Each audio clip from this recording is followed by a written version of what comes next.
Hello mga par, kamusta? Isang magandang araw para sa ating lahat. Ito nga at nagbabalik trabaho tayo kahit nasa labas medyo hindi maganda ang panahon. Let's go! Ito nga pala yung ginagamit naming pang lining. Ito rin ang gagamitin namin ngayon sa pang-position sa mga machine, lalo na dun sa mga malalaking laundry. DeWalt, baka naman. Sa unang tingin ko nga dito ay akala ko ay pwede to pang handle habang nagbablog, hindi pala.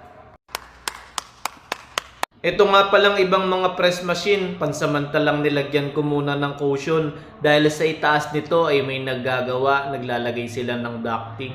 At dito naman sa kabilang side, ito na yung kailangan na naming i-position dahil idudugtong na namin sa mga likod nito ang mga tubo para dun sa steam.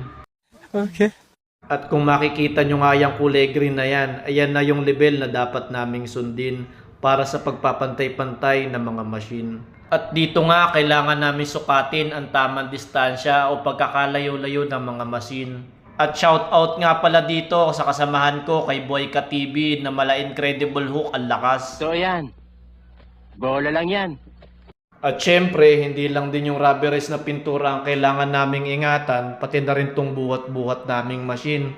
Kita nyo sa sobrang lakas ng kasamahan ko, halos pati ako mahila na rin niya.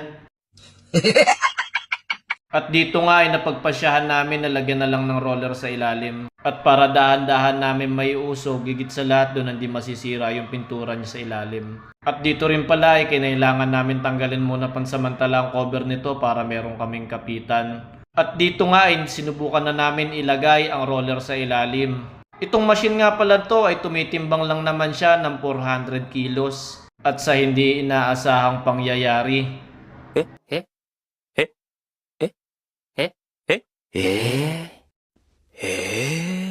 at dito nga ay na-out of balance yung machine. Dito nga ay kinailangan namin pigilan para hindi siya matumba.